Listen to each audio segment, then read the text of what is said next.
Hello hello hello hello hello बच्चों। तो स्वागत है जीओसी के लास्ट लेक्चर में, लेक्चर 20 पार्ट 3 में, जिसमें हम लोग स्टेबिलिटी ऑफ इंटरमीडिएट देख रहे थे और हमने पूरा सारा कंप्लीट कर लिया था। उसमें मैंने तुमको बताया था कि इंटरमीडिएट्स कैसे बनते हैं, रिएक्टेंट से प्रोडक्ट के दौरान बनते हैं तुम्हारे प्यारे इंटरमीडिएट्स, और उन इंटरमीडिएट्स की स्टेबिलिटी पे उस प्रोडक्ट कौन सा प्रोडक्ट बनेगा ये बात डिपेंड करती है। और रेट ऑफ रिएक्शन या रेट, अगर कोई भी इंटरमीडिएट स्टेबल हुआ तो रिएक्शन का रेट फास्ट हो जाएगा और अनस्टेबल हुआ तो स्लो हो जाएगा, उस हिसाब से प्रोडक्ट बनेगा। ये बात हम लोगों ने समझ ली थी। चलो, तो अगर ये बात हम लोगों ने समझ ली थी तो उसके आगे की बात हम लोग आज कंटिन्यू करेंगे। अच्छा, दूसरी बात मैंने तुम्हें बताया था, पहला इंटरमीडिएट कार्बोकैटायन। अब कार्बोकैटायन के बारे में तुम्हें क्या क्या बताया था? मैंने तुम्हें बताया था कि कार्बोकैटायन, कभी भी कार्बोकैटायन की स्टेबिलिटी, पहले तो कार्बोकैटायन होता क्या है, कुछ इंपॉर्टेंट पॉइंट बताए थे। फिर मैंने ये बताया था कि कार्बोकैटायन की स्टेबिलिटी हम लोग जर्नल जो स्टेबिलिटी ऑर्डर था, conjugation, size, electronic effect, SIR effect, ortho effect, वो सारे केस यहां पे भी सोचेंगे। बट उनमें से कुछ इंपॉर्टेंट केसेस हमने डिस्कस किए थे कि ERG, इलेक्ट्रॉन रिलीजिंग ग्रुप से क्या इंपैक्ट आएगा और इलेक्ट्रॉन विड्रॉइंग ग्रुप से क्या इंपैक्ट आएगा। ये सारी बातें हम लोगों ने कर दी थी और उसमें मैंने तुमको कुछ सवाल दिए थे सॉल्व करने के लिए। तो पहले हम वो सवाल सॉल्व करते हैं। जैसे ये देखो, पहला सवाल, find the decreasing order of stability. जैसे पहला क्वेश्चन दिया हुआ है, पहले क्वेश्चन में तुम्हें decreasing order of stability of carbocation बताना। तो सिंपल सा कंसेप्ट है कि अगर कार्बोकैटायन की डिक्रीजिंग स्टेबिलिटी ऑर्डर बताना है तो हमें पहले जिस कार्बन पे कार्बोकैटायन बना है, ये तुम्हारा की एटम है। अब इस की एटम पे जो प्लस चार्ज है उसकी क्वांटिटी अगर कम होगी तो इसका मतलब कार्बोकैटायन ज्यादा स्टेबल होगा। यानी चार्ज की क्वांटिटी अगर कार्बन एटम पे कम हुई तो वो ज्यादा स्टेबल हो जाएगा। अब देखो, अब इस प्लस चार्ज में कोई, पहले हम कॉन्जुगेशन देखेंगे तो यहां कोई कॉन्जुगेशन नहीं है तो प्लस चार्ज पूरा का पूरा रहेगा। यहां पे कॉन्जुगेशन है और यहां पाई इलेक्ट्रॉन्स प्लस चार्ज में आएंगे तो ये चार्ज क्या हो जाएगा, कम हो जाएगा कॉन्जुगेशन की वजह से। यहां पे चार्ज में लेंथ ऑफ कॉन्जुगेशन और ज्यादा है तो ये प्लस चार्ज और डिक्रीज हो जाएगा, कम हो जाएगा कॉन्जुगेशन की वजह से। तो सबसे कम प्लस चार्ज किस में रहने वाला है, फर्स्ट वाले में। तो पहले वाले की स्टेबिलिटी सबसे ज्यादा होगी, फिर दूसरे की और फिर तीसरे की, और यहां पे जो डिसाइडिंग फैक्टर है वो कॉन्जुगेशन है। तो पहले कॉन्जुगेशन से हम देख के बताएंगे कि कौन सा कार्बोकैटायन स्टेबल है, कौन सा अनस्टेबल है।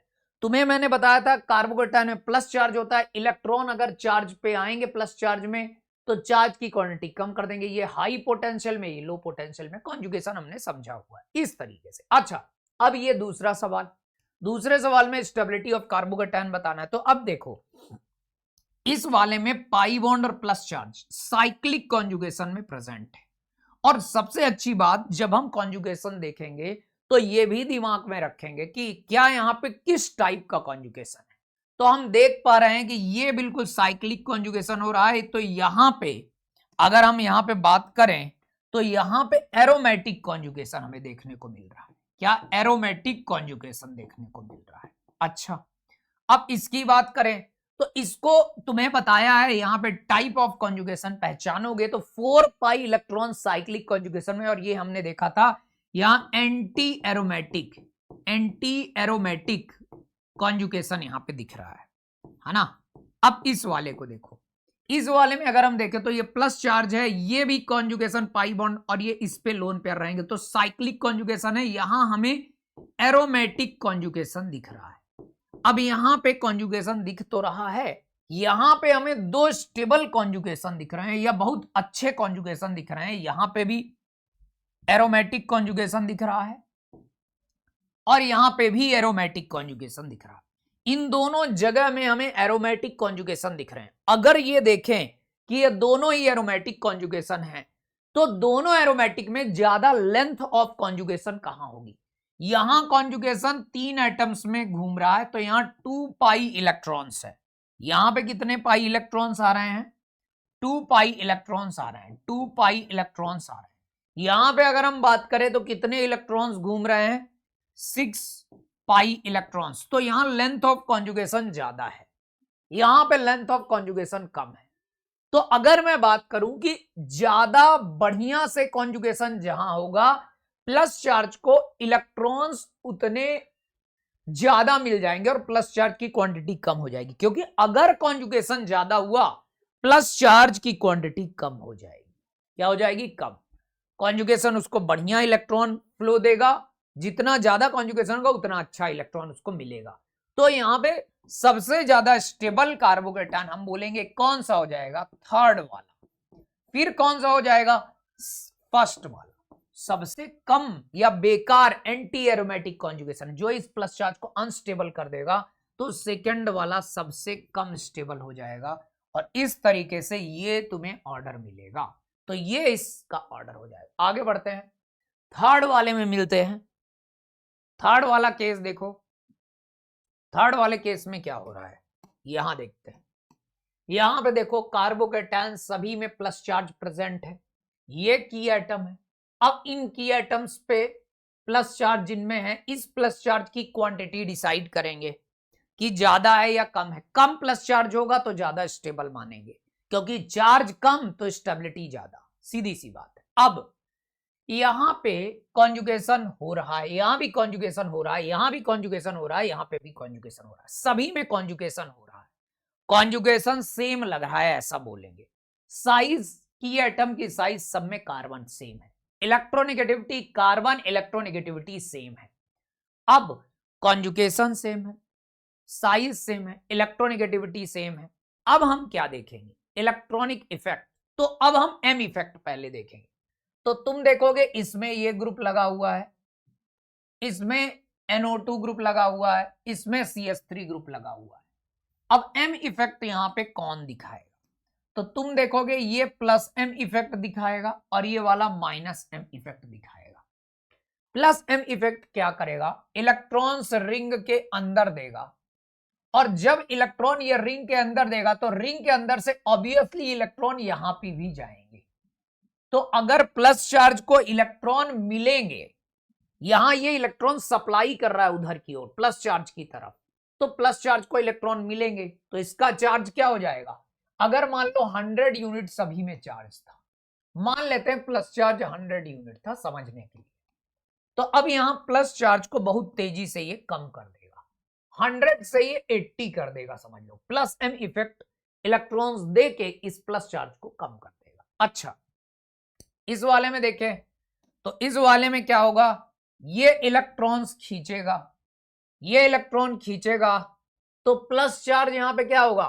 बढ़ेगा। अब प्लस चार्ज बढ़ेगा तो 100 से कितना हो जाएगा? 120। माइनस एम इफेक्ट है, खींच रहा है, तो प्लस चार्ज को क्या कर देगा? बढ़ा देगा। जब प्लस चार्ज को बढ़ा देगा तो क्या होगा? इसकी स्टेबिलिटी क्या हो जाएगी? बहुत कम हो जाएगी।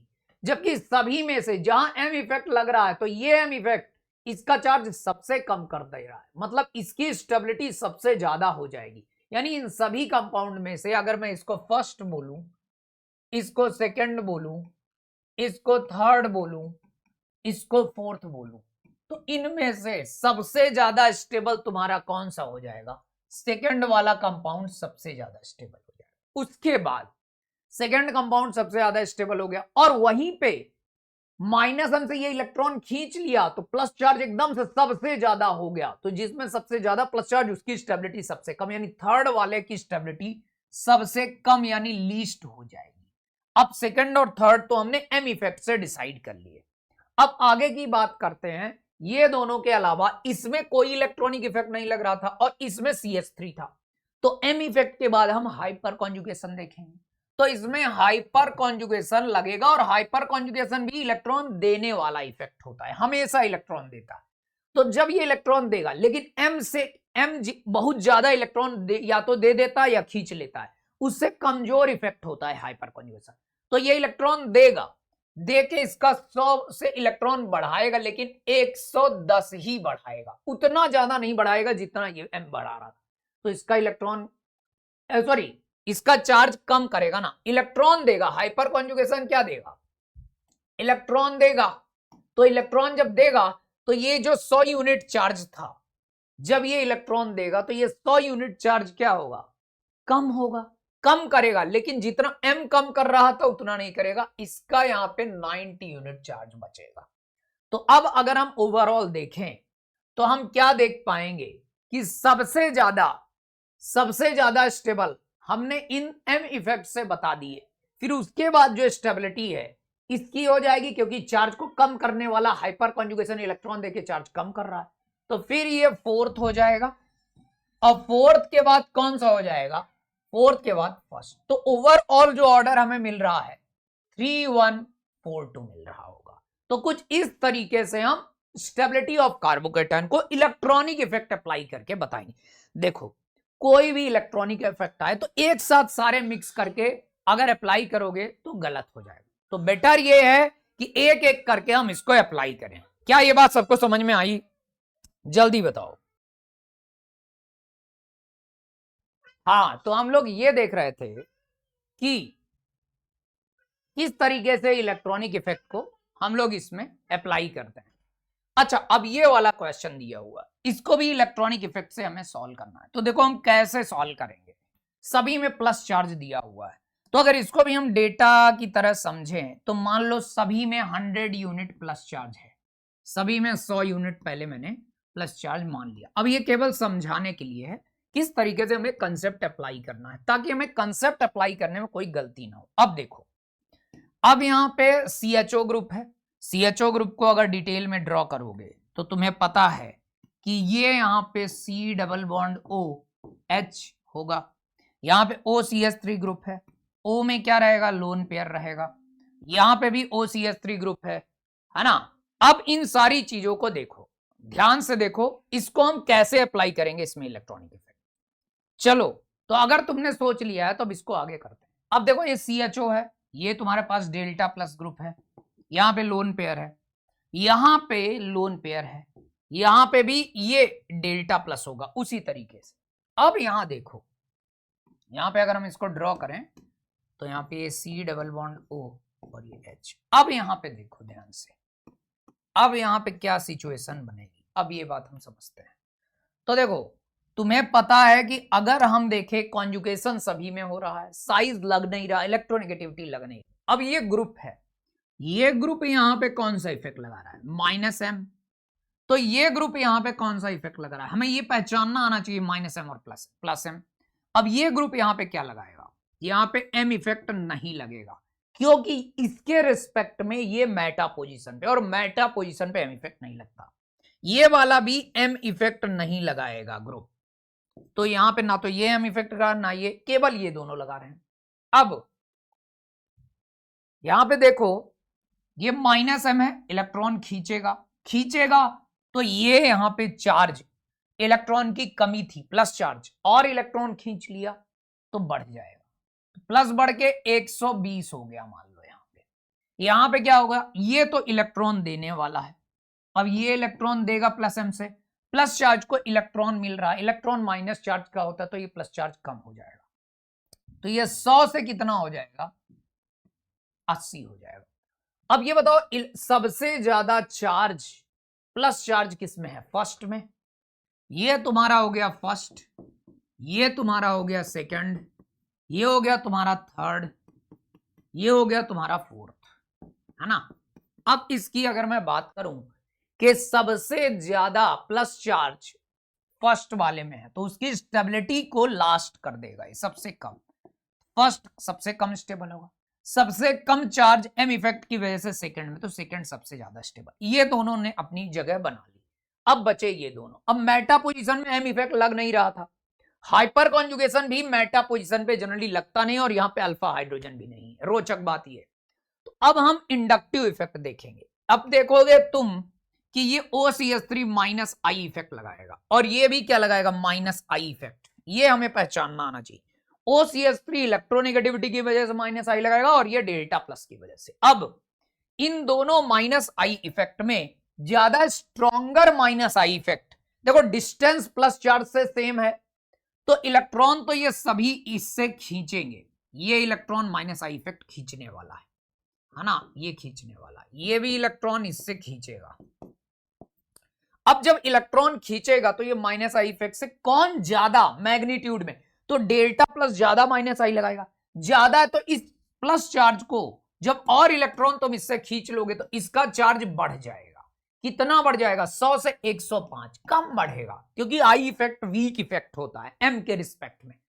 पर इलेक्ट्रॉन, मान लो किसी के पास खून की कमी है, उसका और खून निचोड़ोगे तो और ज्यादा उस पर खून की कमी हो जाएगी, कमी, तो प्लस चार्ज में और बढ़ जाएगा ये, जब इलेक्ट्रॉन इससे खींच लेगा ये तो ये अनस्टेबल हो जाएगा क्योंकि प्लस चार्ज बढ़ गया, और इसके रिलेटिवली ये वाला स्टेबल हो जाएगा। यानी इसके बाद कौन सा स्टेबल हो जाएगा? थर्ड वाला, और फिर कौन सा हो जाएगा? फोर्थ वाला। So the correct order will be 1 4 3 2। ये तुम्हारे पास करेक्ट ऑर्डर मिलता है। तो कुछ इस तरीके से तुम इसको क्या करने वाले हो? सॉल्व करने वाले हो। चलो बढ़ते हैं आगे। अब हम बढ़ जाते हैं आगे बढ़ जाते हैं। अब इस क्वेश्चन को देखो, यहां पे एक बात और मैं तुम्हें बताता हूं। इन कार्बोकैटायन की अगर स्टेबिलिटी देखें तो इन कार्बोकैटायन में किसी में भी कॉन्जुगेशन नहीं लग रहा है, साइज कार्बन एटम पे ही प्लस चार्ज है, सेम है, इलेक्ट्रोनेगेटिविटी भी सेम है, बट यहां पे हाइपर, अब इलेक्ट्रॉनिक इफेक्ट देखोगे, जब ये सब नहीं लगेगा तो इलेक्ट्रॉनिक इफेक्ट में एम इफेक्ट कॉन्जुगेशन नहीं लग रहा है। अब तुम देखोगे हाइपर कॉन्जुगेशन, तो हाइपर कॉन्जुगेशन से जब तुम चेक करोगे तो इसमें अल्फा हाइड्रोजन कितने होंगे? 0, इसमें कितने होंगे? 3, इसमें कितने होंगे? 6, और इसमें कितने होंगे? 9। अब जब अल्फा हाइड्रोजन ज्यादा होंगे, अल्फा हाइड्रोजन क्या होंगे? जब ज्यादा होंगे तो स्टेबिलिटी ऑफ कार्बोकैटायन क्या हाइपर कॉन्जुगेशन इफेक्ट देने वाला है। तो यहां से हाइपर कॉन्जुगेशन में 9 अल्फा हाइड्रोजन होंगे, तो प्लस चार्ज को खूब इलेक्ट्रॉन 9 अल्फा हाइड्रोजन इसको इलेक्ट्रॉन बलिदान देके देंगे, तो इसकी स्टेबिलिटी सबसे ज्यादा हो जाएगी। यानी ये सबसे ज्यादा स्टेबल हो जाएगा, फिर ये, और फिर ये हाइपर कॉन्जुगेशन में भी हमने पढ़ा था। और एक बात और, इसको 3 डिग्री कैटायन बोलते हैं। ये 3 डिग्री कैटायन कहलाता है क्योंकि 3 डिग्री पे प्लस चार्ज है कार्बन पे। ये 2 डिग्री कैटायन कहलाएगा क्योंकि ये 2 डिग्री कार्बन पे प्लस चार्ज है। ये 1 डिग्री कैटायन कहलाएगा क्योंकि 1 डिग्री कार्बन पे चार्ज है, और ये सिंपल मिथाइल कैटायन कहलाएगा। तो कुछ इस तरीके से हम इसकी 3 डिग्री, 2 डिग्री, 1 डिग्री की स्टेबिलिटी, जब कॉन्जुगेशन वगैरह नहीं रहेगा तब देखें। अब आ जाओ इसमें, यहां पे देखो की एटम कार्बन पे प्लस चार्ज, कार्बन पे प्लस चार्ज, कार्बन पे प्लस चार्ज, की एटम सेम है, कॉन्जुगेशन किसी में नहीं है, साइज किसी में नहीं वेरी कर रहा है। इलेक्ट्रोनेगेटिविटी अगर बात करें तो ये sp3 कार्बन रहा होगा जिसमें प्लस चार्ज आया, पहले sp3 कार्बन से प्लस चार्ज बना होगा। तो तुम बोल सकते हो इन शॉर्ट में कि percentage s character proportional to electronegativity. तो s कैरेक्टर सबसे ज्यादा इस वाले में रहेगा क्योंकि triple bond C sp hybridised है। इसको देखो, ये वाला sp हाइब्रिडाइज्ड है, ये sp2 हाइब्रिडाइज्ड है, ये sp3 हाइब्रिडाइज्ड है। तो यहां पे सबसे ज्यादा इलेक्ट्रोनेगेटिव, अगर इलेक्ट्रोनेगेटिव एटम पे प्लस चार्ज होता है तो ये अनस्टेबल होता है। क्या होता है? अनस्टेबल। कभी भी electron negative atom minus charge को ही पसंद करता है। तो अब ये सबसे ज्यादा इलेक्ट्रोनेगेटिव, इस पे प्लस वाला सबसे कम स्टेबल हो जाएगा। तो सबसे कम स्टेबल ये, फिर ये, फिर ये। तो कुछ इस तरीके से ये वाले कार्बोकैटायन तो जल्दी से बनते ही नहीं। तुम्हें बताया इस कार्बोकैटायन का एक और नाम है, बताओ जल्दी से क्या बोलते हैं इसको? इसको बोलते हैं विनाइलिक,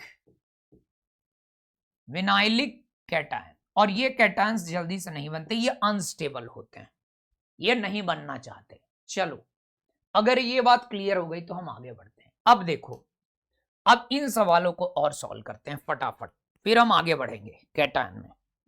अब तुम इस वाले में देखो, इसमें कार्बोकैटायन है, इसमें प्लस चार्ज, किसी में कॉन्जुगेशन, साइज, इलेक्ट्रोनेगेटिविटी नहीं लग रहा है। अब इलेक्ट्रॉनिक इफेक्ट में यहां फ्लोरीन है जो कि माइनस आई इफेक्ट लगाएगा, NO2 है, ये भी कॉन्जुगेशन नहीं है, माइनस आई इफेक्ट लगाएगा। यहां पे फ्लोरीन है, ये भी माइनस आई इफेक्ट, सबके सब माइनस आई इफेक्ट लगा रहे हैं। माइनस आई इलेक्ट्रॉन खींचेंगे खींचेंगे तो प्लस चार्ज को क्या कर देंगे, अनस्टेबल, क्योंकि प्लस चार्ज को बढ़ा देंगे। तो प्लस चार्ज सभी में बढ़ तो जाएगा, सभी में प्लस चार्ज क्या होगा, बढ़ जाएगा। यानी अगर इसमें 100 यूनिट चार्ज था सभी में, तो 100 से ये चार्ज बढ़ेगा। सभी में माइनस आई इफेक्ट, इलेक्ट्रॉन खींच के इसके चार्ज को बढ़ाएगा। चार्ज बढ़ेगा तो अनस्टेबल हो जाएगा। अब मुझे एक बात बताओ, आई इफेक्ट माइनस आई सबसे ज्यादा, एक तो डिस्टेंस, कभी भी माइनस आई के लिए डिस्टेंस पहले देखेंगे, तो डिस्टेंस इसकी भी एक बॉन्ड की, इसकी भी एक बॉन्ड की, इसकी भी एक, सबकी डिस्टेंस सेम है। अच्छा, डिस्टेंस के बाद नंबर ऑफ ग्रुप देखते हैं। अब इसमें नंबर ऑफ ग्रुप ज्यादा है तो माइनस आई इसका सबसे ज्यादा होगा।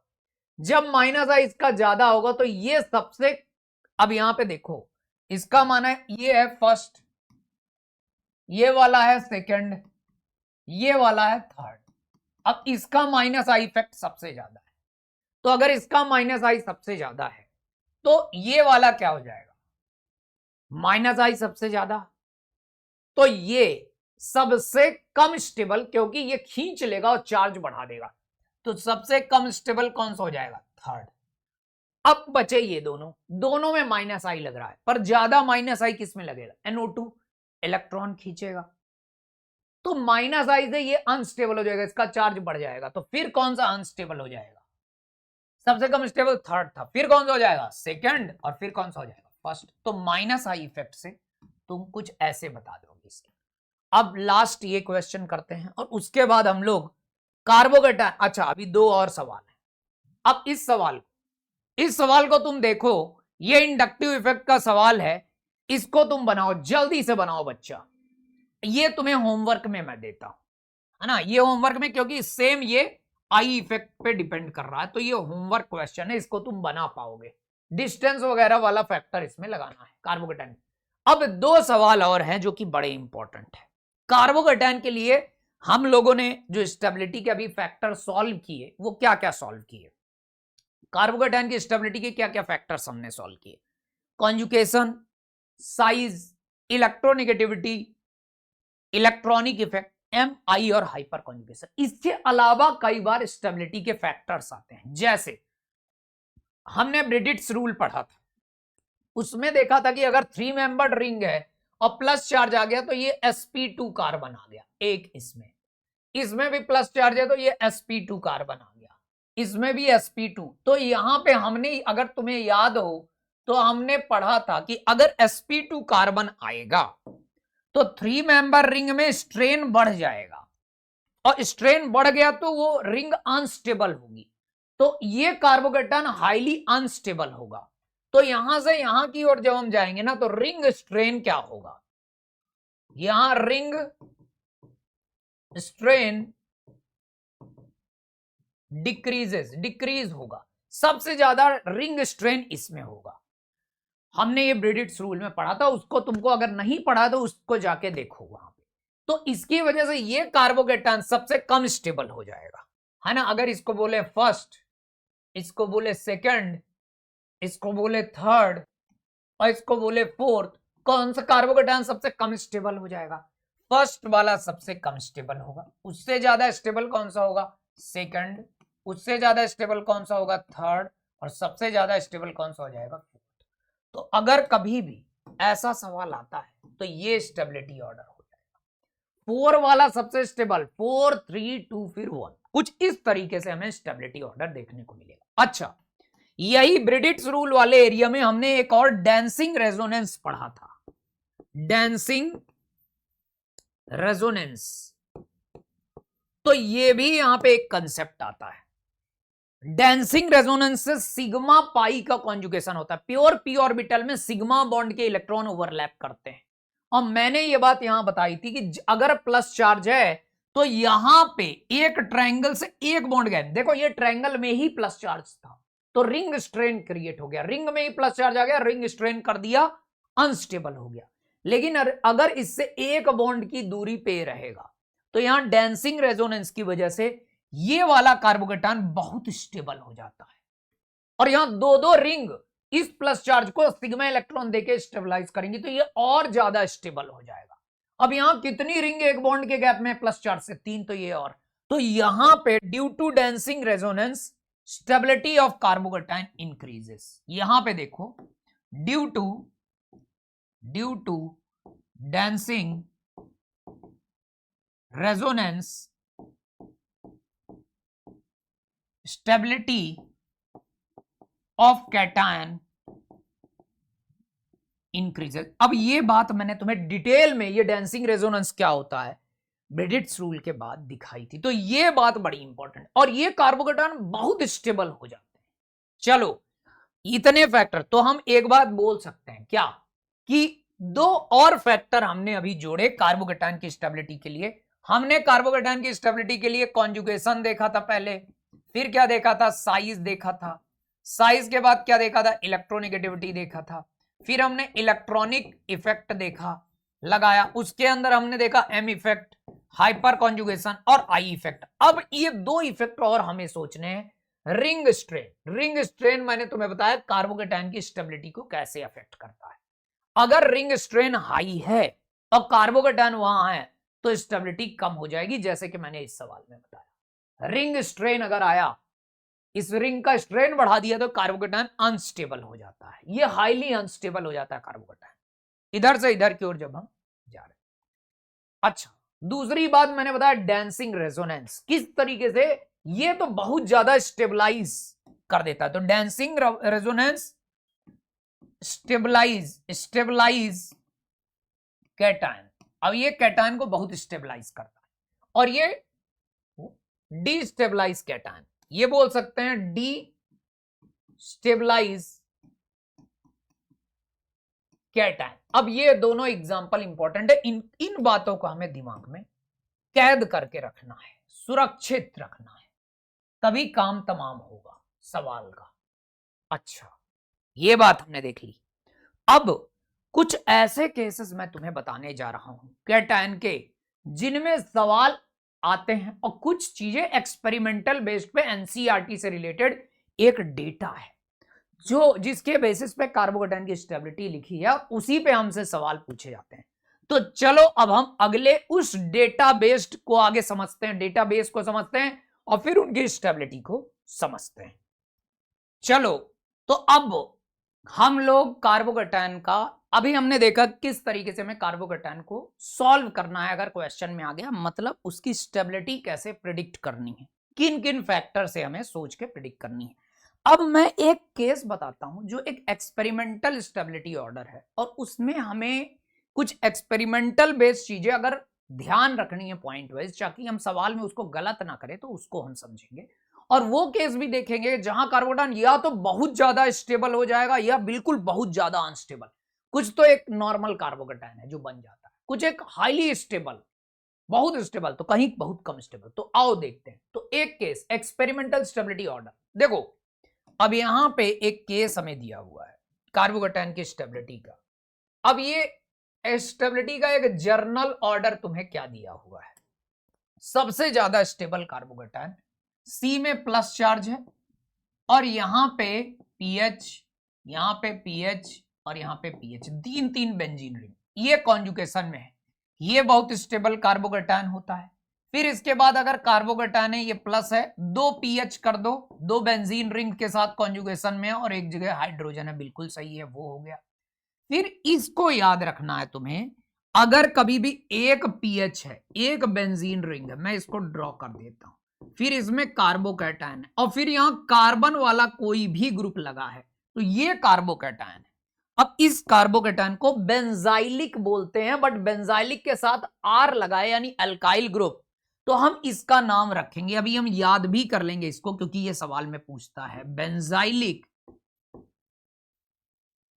मैं इसको अपनी टेक्निक से बेंजाइलिक आर नाम से तुम्हें याद करवा रहा हूं, ये है तुम्हारा बेंजाइलिक आर। क्योंकि इनको क्यों याद रखना है, क्योंकि इसमें सवाल थोड़ा सा घुमाता है। ये बेंजाइलिक आर हो गया, PHCHR। अब देखो इसके बाद कौन सा आता है, तो इसके बाद तुम्हारा आ गया CH2, double bond CH, single bond CH, carbocation, और इधर R ग्रुप, इधर carbon carbon carbon group.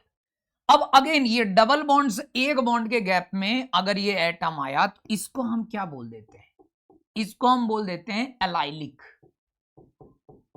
Allylic are group इसको बोल देते हैं। आर क्यों बोल रहे हैं? ये एलाइलिक पोजीशन तो है पर आगे एक्सटेंड होके और भी ग्रुप लगा है एलाइलिक आर। अब देखो ये बेंजाइलिक आर हो गया, ये एलाइलिक आर हो गया, ये वाला। अब ये 3 डिग्री कार्बोकैटायन उसके बाद स्टेबिलिटी में आता है। जो तुम्हें याद करना है वो बता रहा हूं। 3 डिग्री यानी ये कार्बन इधर, कार्बन इधर, कार्बन और ये प्लस चार्ज, ये 3 डिग्री कैटायन कहलाएगा। ठीक है ना, ये 3 डिग्री कैटायन आ गया। इसके बाद तुम्हारा बेंजाइलिक आता है स्टेबिलिटी में। यही पॉइंट याद करना है। मैं बताता हूं क्या पॉइंट पूछता है सवाल। ये तुम्हारा यहां पे केवल CH2 प्लस है, आगे ये नहीं जा रहा है। देखो इसमें CH2 के बाद R ग्रुप लगा था, यहां पे सॉरी CH के बाद, यहां CH के बाद R ग्रुप लगा था, यहां CH, तो ये बेंजाइलिक कहलाएगा। ये क्या कहलाएगा? बेंजाइलिक, केवल बेंजाइलिक। आगे जा नहीं रहा है R ग्रुप से तो केवल बेंजाइलिक। और ये तुम्हारा इसके बाद एलाइलिक है, ये देख लो C डबल बॉन्ड C में प्लस, तो ये कहलाएगा तुम्हारा एलाइलिक।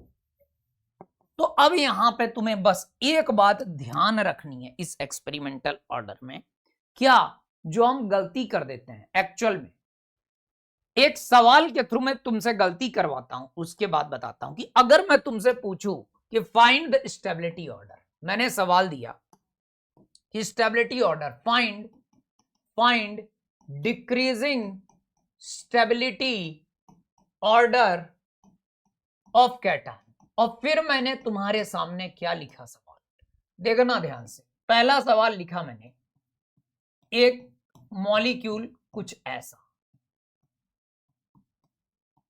ये लिखा। दूसरा मॉलिक्यूल मैंने 3 डिग्री कैटायन ले लिया। तीसरा मॉलिक्यूल मैंने 2 डिग्री, सपोज 1 डिग्री कैटायन ले लिया। फिर मैंने ले लिया C double bond C plus, फिर मैंने लिया C double bond CH3 plus, है ना। कुछ इस तरीके का मैंने ये 4, अच्छा एक और लिख दिया मैंने, ये फर्स्ट हो गया तुम्हारा, ये सेकंड कंपाउंड हो गया, ये थर्ड कंपाउंड हो गया, ये फोर्थ कंपाउंड हो गया, और ये फिफ्थ कंपाउंड हो गया, और एक सिक्स्थ और लिख दिया मैंने।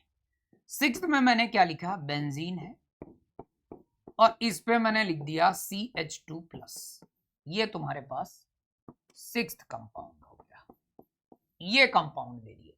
अब इनमें मैंने कहा कि इनमें बताओ कि स्टेबिलिटी का क्या ऑर्डर होगा। अब तुम कहोगे कैसे बताओगे स्टेबिलिटी का ऑर्डर? ध्यान से देखो, तुम कहोगे कि भाई साहब नॉर्मली अगर हम लॉजिक से चलेंगे तो पहले कॉन्जुगेशन में देखेंगे, ये कॉन्जुगेशन में है, ये वाला कॉन्जुगेशन में नहीं है, ये भी कॉन्जुगेशन में है, और ये भी कॉन्जुगेशन में है, और ये भी कॉन्जुगेशन में। तो इन कॉन्जुगेशन वालों को बता दोगे, यानी पहले तुम, फिर उसके बाद नॉन कॉन्जुगेशन वालों को बताओगे, यानी पहले सबसे ज्यादा स्टेबल तुम किसको बता दोगे? कहोगे ये भी कॉन्जुगेशन में है, ये लेंथ ऑफ कॉन्जुगेशन ज्यादा, इसका भी लेंथ ऑफ कॉन्जुगेशन ज्यादा है। सबसे ज्यादा तुम फर्स्ट बता दोगे, फिर कौन सा बता दोगे? सिक्स्थ बता दोगे कॉन्जुगेशन के बेसिस में। फिर क्यों बताओगे? इन दोनों में कॉन्जुगेशन तो है ही, इसमें अल्फा हाइड्रोजन भी है 3, तो हाइपर कॉन्जुगेशन भी लग रहा है, इसलिए फर्स्ट हो गया, फिर सिक्स्थ हो गया। फिर इसके बाद इसमें कॉन्जुगेशन है, इसमें अगर लॉजिकली सोचोगे तो इसमें हाइपर कॉन्जुगेशन भी है, तो उसके बाद फिफ्थ बता दोगे। फिर उसके बाद कौन सा बता दोगे? फोर्थ बता दोगे। फिर बाकी के तुम ये कहोगे कि एक ये 6 अल्फा हाइड्रोजन है इसमें, तो फिर आ जाएगा सेकंड, और फिर आ जाएगा तुम्हारा थर्ड। अब ये आंसर जब तुम बताओगे तो ये गलत हो जाएगा। बताया तो तुमने लॉजिकली था, लेकिन ये गलत हो जाएगा। क्यों गलत हो जाएगा? क्योंकि ये एक्सपेरिमेंटल ऑर्डर, एक हमें ये ध्यान रखना पड़ता है। क्या ध्यान रखना पड़ता है? देखो, अगर मैं इनको थोड़ा सा पहचानूं तुमको बताऊं, तो ये क्या है? ये बेंजाइलिक आर है, बेंजाइलिक आर, ठीक। ये वाला 3 डिग्री है, ये वाला क्या है? 1 डिग्री है। ये वाला क्या है? ये है एलाइलिक। ये वाला क्या है? Allylic R. अब एक्सपेरिमेंटल ऑर्डर में देखो, सबसे ज्यादा इंपॉर्टेंट कौन कौन से हैं जहां पे हमें गलती करने के चांसेस हैं? बेंजाइलिक आर सबसे ज्यादा स्टेबल होता है, फिर एलाइलिक आर होता है, ये बेंजाइलिक आर हो गया, एलाइलिक आर, फिर इसके बाद 3 डिग्री आता है। 3 डिग्री में कोई कॉन्जुगेशन नहीं है, फिर भी ये ज्यादा स्टेबल होता है। फिर तुम्हारे पास बेंजाइलिक और एलाइलिक आते हैं, केवल बेंजाइलिक और केवल एलाइलिक। तो ऐसे याद रखोगे, क्या याद रखोगे एक बात, कि एक्सपेरिमेंटल ऑर्डर बाकी सब तुम्हारा लॉजिकली सॉल्व हो जाएगा। बस ये बात तुम याद रखोगे, क्या बात याद रखोगे, कि कभी भी इस सवाल में भी देखो, ये तुम्हारा बेंजाइलिक आर है, ये 3 डिग्री 1 डिग्री, ये एलाइलिक और ये एलाइलिक आर। तो तुम अगर ऑर्डर बताओगे यहां स्टेबिलिटी का, तो एक बात दिमाग में रखते हुए एक्सपेरिमेंटल ऑर्डर, कि सबसे ज्यादा तो बेंजाइलिक आर यानी फर्स्ट वाला स्टेबल होगा, फिर कौन सा होगा, एलाइलिक आर यानी फिफ्थ वाला स्टेबल होगा। ये बात भी पता, ये तो लॉजिकली भी आ जाएगा। फिर तुम्हारा 3 डिग्री आएगा, 3 डिग्री कार्बोकैटायन बहुत स्टेबल होता है। फिर तुम्हारा सेकंड आ जाएगा ये वाला, फिर उसके बाद बेंजाइलिक आ जाएगा 6th, और फिर उसके बाद तुम्हारा कौन सा आ जाएगा, बेंजाइलिक के बाद तुम्हारा कौन सा आ जाएगा, एलाइलिक यानी कि 4th। बेंजाइलिक और एलाइलिक आते, बेंजाइलिक एलाइलिक दोनों साथ में है, लेकिन बेंजाइलिक आर यानी कुल मिला के तुम एक नोट याद रखोगे कि सबसे ज्यादा स्टेबल बेंजाइलिक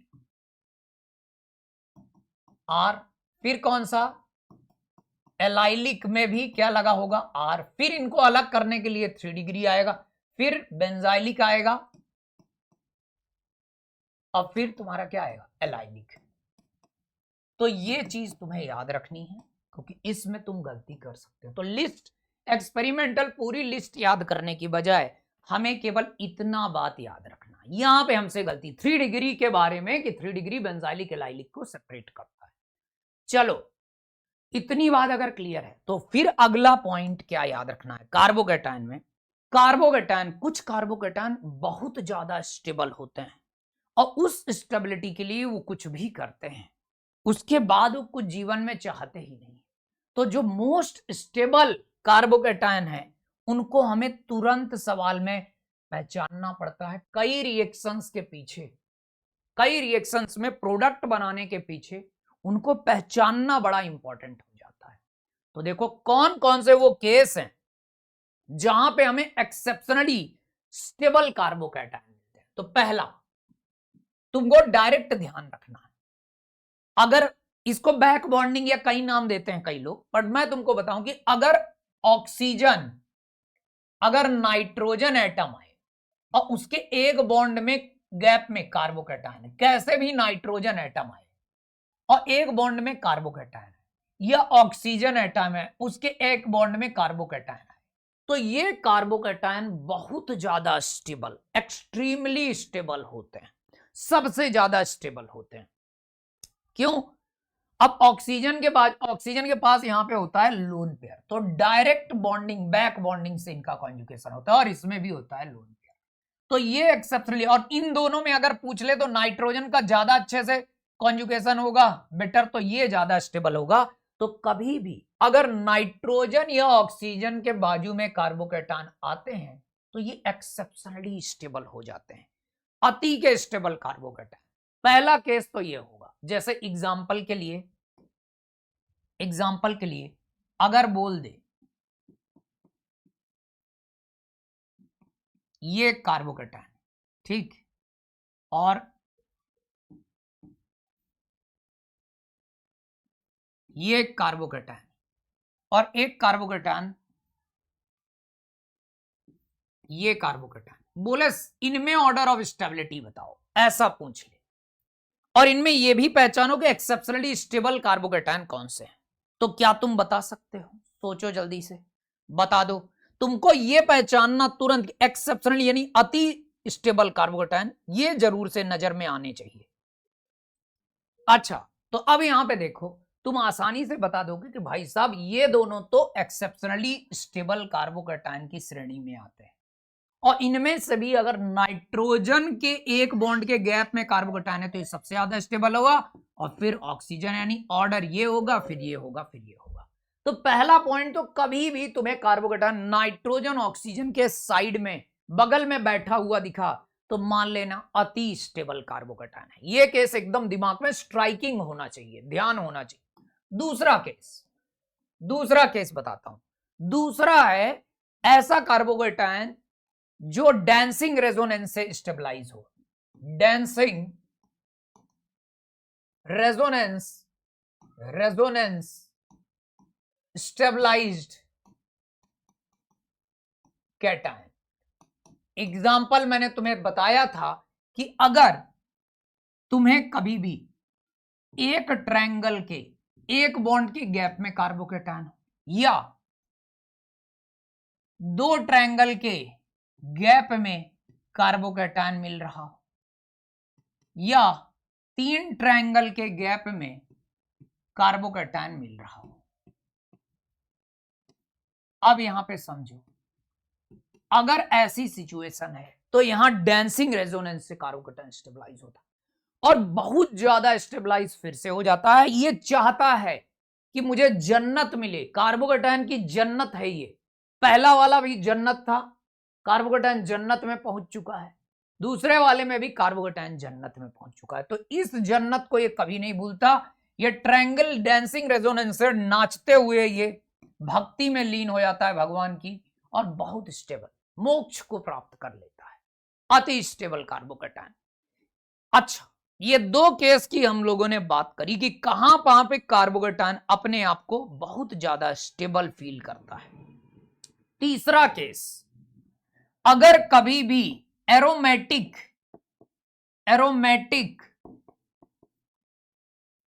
कॉन्जुगेशन की वजह से कार्बोकेटायन स्टेबलाइज हो, जैसे एक ट्रोपोलियम कार्बोकेटायन इसको बोल देते हैं, ऐसा कार्बोकेटायन है जो ये प्लस चार्ज है, अरे यहां पे ये पाई बॉन्ड होगा, ये प्लस चार्ज और ये, तो ये कैटायन यहां पे प्लस चार्ज 6 पाई इलेक्ट्रॉन के साथ आधाधुंध कॉन्जुगेशन में है, गजब का स्टेबल है। तो ये एरोमेटिक कर रहा है साइक्लिक कॉन्जुगेशन के लिए, तो ये बहुत स्टेबल कार्बोकेटायन है। या अगर यहां पे देखा जाए तो फिर ये भी कार्बोकेटायन एरोमेटिक स्टेबलाइजेशन की वजह से बहुत एक्सट्रीम स्टेबल होते हैं। ये तीन केस बताए मैंने, अंतिम और चौथा केस मैं बताता हूं, है ना। अच्छा नहीं, तीन केस सारे हो गए, हाँ। तो ये सारे केस, तीन केस हमें वो याद रखना है जिसमें कार्बोकेटायन हमेशा बहुत, पहला तो नाइट्रोजन ऑक्सीजन के एक बॉन्ड वाला, फिर उसके बाद डेंसिंग रेजोनेंस का, और ये तीन दिखे तो ये सबसे आगे। यानी अगर रिएक्शन में ये बन गए तो इससे गुजर के बनने वाला प्रोडक्ट ही बहुत ज्यादा बनेगा, एक तरफा प्रोडक्ट बनेगा। अच्छा, अब मैं बात करता हूं उन कार्बोकेटायंस की जो हाईली अनस्टेबल है।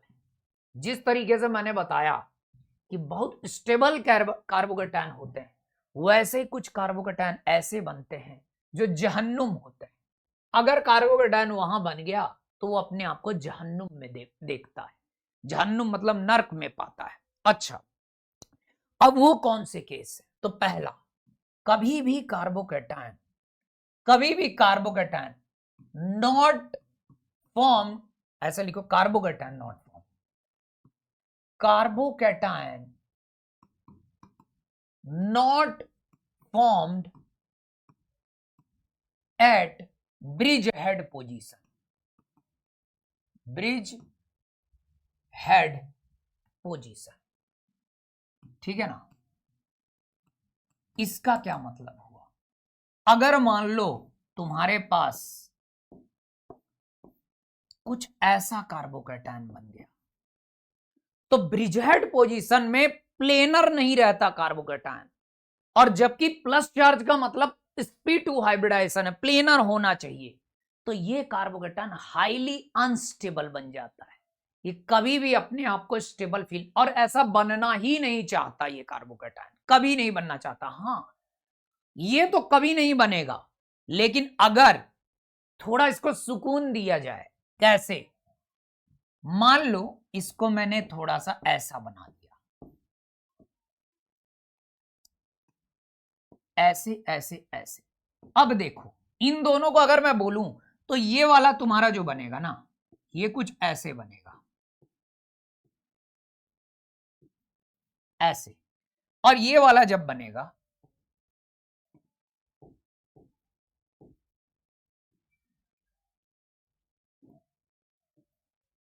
ये कैसे बनेगा? ऐसे। अब देखो यहां पे खास बात क्या है, ये दोनों स्ट्रक्चर कई बार ऐसे भी दे देता है एग्जाम में। ये जो प्लस चार्ज है और ये जो प्लस चार्ज है यहां पे, ये ब्रिज हेड पोजीशन। अब इसकी जो ब्रिज हेड पोजीशन है ये नॉन प्लेनर रहती है, क्योंकि ये वाला एक कार्बन है ना, तो ये इसको ऐसे कॉर्नर की तरह ऐसे कर रहा है। अगर ऐसे हो जाए, देखो ऐसे ऐसे, मैं ऐसे बता देता हूं इसको, ऐसे समझ लो कि मान लो ये 3 प्लेन है, ये 3 बॉन्ड है। अगर ये तीनों बॉन्ड एक प्लेन में आ जाए तो ये प्लेन में हो जाएगा, तो प्लस चार्ज यहां सुकून रहेगा, प्लस चार्ज यहां से सुकून से रहेगा। ये काला है दिख रहा है क्या मार्कर सहित, ये तो ये प्लस चार्ज सुकून में रहेगा। लेकिन अगर इन बॉन्ड को मैं ऐसे कर दूं तो ये कॉर्नर में आ जाएंगे, तो ये नॉन प्लेनर पिरामिडल जैसा हो जाएगा, नॉन प्लेनर। तो जब एक ही कार्बन यहां रहता है, ये एक कार्बन यहां रहता है, तो ये नॉन प्लेनर हो जाता है। और वैसे तो ब्रिज हेड पे ये अनस्टेबल होता है। इन दोनों में ये दोनों ही मुश्किल से बनते हैं, बट फिर भी ये वाला ज्यादा स्टेबल होता है। ये वाला ज्यादा स्टेबल होता है। ये वाला क्या होता है, ये थोड़ा सा मोर स्टेबल होता है। क्यों होता है मोर स्टेबल, क्योंकि यहां पे ब्रिज हेड में प्लस चार्ज रहता है, तो ये थोड़ा अपने आप को प्लेनर कर पाता है। कॉर्नर में एकदम इधर ज्यादा कार्बन हो गए तो ये प्लेन में ले जा पाता है, लेकिन ये वाला तो प्लेन में ले ही नहीं जा पाता। और ये आंसर तो पहली बात तो ब्रिज हेड पे कार्बोकैटायन बनता नहीं, जहन्नुम में होता है। और इन दोनों में अगर ऐसे दिए तो हमें ये भी ध्यान रखना, थोड़ा इमेजिनेशन, कि अगर यहां दो दो दो कार्बन हो गए तो थोड़ा फ्लैट हो जाएगा प्लेनर, तो ये स्टेबलाइज कर लेगा, लेकिन ये नहीं कर पाएगा। अच्छा, एक बात तो ये हो गई। अच्छा, अब हम दूसरी बात की बात करते हैं। एक केस तो ये हो गया, दूसरा केस देखो, सेकंड केस समझो। सेकंड केस, अगर कभी भी कार्बोकैटायन बना और उसके बाजू में डेल्टा प्लस चार्ज आ गया, इसका मतलब क्या है, ये सवाल में स्ट्रक्चर्ड फॉर्म में दिया हो सकता है। ये सवाल में कैसे दिया हो सकता है, स्ट्रक्चर्ड फॉर्म में। मतलब एग्जाम्पल के तौर पे अगर मान लो ये कार्बोकैटायन दे दिया और ये ऐसे करके डबल बॉन्ड O बना दिया, या फिर यहां पे देखो C कार्बोकैटायन दे दिया, C और यहां पे डाल दिया NO2, है ना, ये यहां पे डाल दिया, नहीं सॉरी तुरंत ही आ जाएगा ये, तो कुछ ऐसा दे दिया, C है, यहां पे NO2 लग गया, N डबल बॉन्ड O, ये कार्बोकैटायन बन गया, ये बन गया। अगर ऐसे सिचुएशन आती है तो तुम देखो यहां पे ये है डेल्टा प्लस और यहां पे है फुल प्लस। अब ये कार्बोकैटायन अनस्टेबल हो गया। ये कैसा हो गया, अनस्टेबल कैटायन। इसकी बात करें तो ये प्लस और ये डेल्टा प्लस, तो ये क्या हो गया, अनस्टेबल कैटायन। तो ये दोनों कैटायन अनस्टेबल हो जाते हैं, हाईली अनस्टेबल होते हैं। और एक बात और बताऊं, NO2 इस -M लगाने वाला भी ग्रुप है, तो इन दोनों में भी अगर देखें तो ये ज्यादा -M इलेक्ट्रॉन खींचेगा, तो ये ज्यादा अनस्टेबल होगा, ये मोर अनस्टेबल होगा, ऐसा भी बोल सकते हैं। तो कभी भी डेल्टा प्लस फुल प्लस के बाजू में भी कैटायन बनना पसंद नहीं करता। तो दो केस ऐसे याद रखोगे जहां कार्बोकैटायन अपने आप को बनाना पसंद नहीं करता, एक ये और एक ये। यहां इन दोनों में कार्बोकैटायन बनना नहीं चाहेगा। अच्छा, तो ये केसेस हमने बात कर ली कि कभी भी कार्बोकैटायन की स्टेबिलिटी कैसे बताएंगे और इनके कैसे देखेंगे। अच्छा, अब मैं तुम्हें एक सवाल दूंगा होमवर्क के लिए, ठीक है ना, जिसमें तुम decreasing order of stability of cation की डिक्रीजिंग ऑर्डर बताना होगा स्टेबिलिटी का, एज वेल एज जो एक्सेप्शनली स्टेबल या अनस्टेबल कैटायन है उनको भी क्लासिफाई करना होगा। ये होमवर्क के लिए मैं अभी क्वेश्चन स्लाइड में दे दूंगा और इसको तुम वहां सॉल्व करना, इसको पीपीटी फॉर्म में मैं लिख दूंगा। चलो, तो यहां से कार्बोकैटायन की स्टेबिलिटी हमारी समाप्त होती है और अब हम शुरू करेंगे कार्बन आयन की स्टेबिलिटी। तो स्टेबिलिटी ऑफ कार्बन आयन की बात करेंगे, तो थोड़ा सा हम आगे कार्बन आयन के बारे में जान लेते हैं और फिर हम इसकी स्टेबिलिटी के बारे में समझेंगे। इसकी स्टेबिलिटी के लिए ज्यादा नहीं है एक्सेप्शन या कुछ ज्यादा चीजें नहीं है, आसानी से हमें इसकी स्टेबिलिटी बतानी है उन्हीं रूल से जो हम पढ़ते आए हैं। तो चलो अब हम शुरू करते हैं स्टेबिलिटी ऑफ कार्बन आयन। चलो, तो अब देखो, सबसे पहले मैं तुम्हें बता देता हूं कार्बन आयन होता क्या है। कार्बन आयन यानी कार्बन में नेगेटिव चार्ज। अब अगर कभी भी कार्बन है और इसमें नेगेटिव चार्ज है, तो अगर हम इसका स्ट्रक्चर बनाएंगे तो ये पिरामिडल स्ट्रक्चर बनेगा बॉन्डिंग से। इसका स्ट्रक्चर क्या आएगा? Pyramidal structure. अब इसमें अगर हम बोले कि क्या इसका ऑक्टेट कंप्लीट है, अब ये माइनस चार्ज जैसे लोन पेयर के फॉर्म में भी कई बार दिखा देते हैं। अगर इसका ऑक्टेट कंप्लीट है, हाँ, इसके ऑक्टेट में 2 4 6 8 इलेक्ट्रॉन्स प्रेजेंट है, 8 इलेक्ट्रॉन है, 8 इलेक्ट्रॉन्स है, तो ऑक्टेट इसका कंप्लीट है। ये पिरामिडल स्ट्रक्चर है ना। अच्छा, अब मैं अगर बात करूं कि अगर हम इसका बात करिए डायमैग्नेटिक या पैरामैग्नेटिक, तो अब ये डायमैग्नेटिक है और ये अनस्टेबल किस वजह से है? माइनस चार्ज की वजह से। अच्छा, अगर हमें कार्बन आयन की स्टेबिलिटी ऑफ कार्बन आयन देखना है, तो वो सीधे से inversely proportional to negative charge. अगर नेगेटिव चार्ज ज्यादा होगा तो स्टेबिलिटी क्या होगी? कम होगी। चार्ज ज्यादा तो स्टेबिलिटी कार्बन आयन की कम, सीधा सा बात है। यानी चार्ज पे हमें डिसाइड करना है। एंड क्वांटिटी ऑफ चार्ज हम कैसे डिसाइड करेंगे, है ना? नेगेटिव चार्ज डिसाइडेड बाय कौन कौन से फैक्टर जो हम देखते हैं। पहले देखेंगे कॉन्जुगेशन और टाइप ऑफ कॉन्जुगेशन, इसकी टाइप से कंपेयर करेंगे। फिर क्या देखेंगे? साइज के बेसिस पे देखेंगे। फिर क्या देखेंगे? इलेक्ट्रोनेगेटिविटी और एस कैरेक्टर।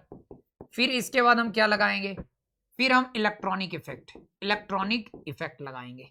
इलेक्ट्रॉनिक इफेक्ट में पहले एम इफेक्ट, फिर यहां हाइपर कॉन्जुगेशन नहीं लगता बट लग भी सकता है, हाइपर कॉन्जुगेशन और आई इफेक्ट, मतलब डायरेक्टली नहीं लगता, हाइपर कॉन्जुगेशन इनडायरेक्टली। और फिर आगे यहां पे SIR इफेक्ट से भी कुछ सवाल बनते हैं। SIR इफेक्ट से भी इनकी, ऐसे SIR इफेक्ट तो हर जगह लगाया जा सकता है, हमने उसे समझा है उससे।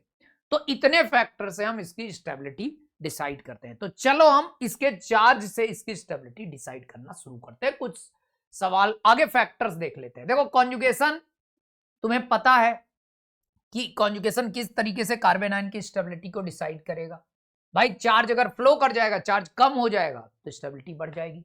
अच्छा, ये वाला केस ERG और EWG वाला केस मैं तुमको बता देता हूं, और आई इफेक्ट का केस भी हम समझ लेते हैं, है ना। तो देखो, अगर मैं ERG और EWG की बात करूं, अगर मैं ERG या EWG के केस की बात करूं, तो मान लो कार्बन आयन है तुम्हारा, कार्बन में माइनस चार्ज है। अब यहां पे कार्बन में माइनस चार्ज है और यहां पे इलेक्ट्रॉन रिलीजिंग ग्रुप लगा है। इलेक्ट्रॉन रिलीजिंग ग्रुप कौन कौन सा हो सकता है? जो इलेक्ट्रॉन देता हो, तो वो या तो प्लस M इफेक्ट हो सकता है या प्लस I इफेक्ट होता है। तो M और I इफेक्ट जब इलेक्ट्रॉन देंगे, एक तो ये केस हो सकता है। दूसरा केस, कार्बन आयन है, इसमें इलेक्ट्रॉन विड्रॉइंग ग्रुप लगा होगा, जो इलेक्ट्रॉन को क्या कर रहा होगा? खींच रहा होगा। तो इलेक्ट्रॉन खींचने वाला ग्रुप कौन सा हो सकता है? -M या -I इफेक्ट वाला हो सकता है। अब मुझे एक बात बताओ, अगर कोई भी ग्रुप इलेक्ट्रॉन अपनी ओर खींच लेगा तो इस पे इलेक्ट्रॉन कम हो जाएगा, यहां पे इलेक्ट्रॉन क्या हो जाएगा? डिक्रीज हो जाएगा। और अगर कोई इलेक्ट्रॉन रिलीजिंग ग्रुप है जो इलेक्ट्रॉन देगा, तो यहां पे माइनस चार्ज क्या हो जाएगा? इंक्रीज हो जाएगा। क्या हो जाएगा? इंक्रीज हो जाएगा। अब यहां अगर हम बात करते हैं, क्या बात करते हैं कि अगर इलेक्ट्रॉन विड्रॉइंग ग्रुप इलेक्ट्रॉन खींच के इसको कम कर देगा माइनस चार्ज को, तो ये क्या करेगा? इट हम कहेंगे it will stabilise carbanion. ये कार्बन आयन को स्टेबलाइज करेगा वहीं पे। अब ये अगर इलेक्ट्रॉन रिलीजिंग ग्रुप और इलेक्ट्रॉन दे देगा तो इसका माइनस चार्ज बढ़ जाएगा, चार्ज बढ़ा तो स्टेबिलिटी कम हो जाएगी। यानी it will destabilise carbon ion, है ना, इट विल डिस्टेबलाइज, यानी एक स्टेबिलिटी को बढ़ा देगा तो एक स्टेबिलिटी को कम कर देगा। चलो, अगर ये बात हमने समझ ली कि ERG EWG ग्रुप कैसे काम करके स्टेबिलिटी को अफेक्ट करेंगे, तो हम आगे बढ़ते हैं। अब हम आगे बढ़ते हैं, सवाल करते हैं और उनको करते हैं सॉल्व फटाफट। देखो, पहला सवाल, find the decreasing order of stability of carbon ion. तो बड़े आसानी से देखो, माइनस चार्ज है, माइनस चार्ज है, माइनस चार्ज।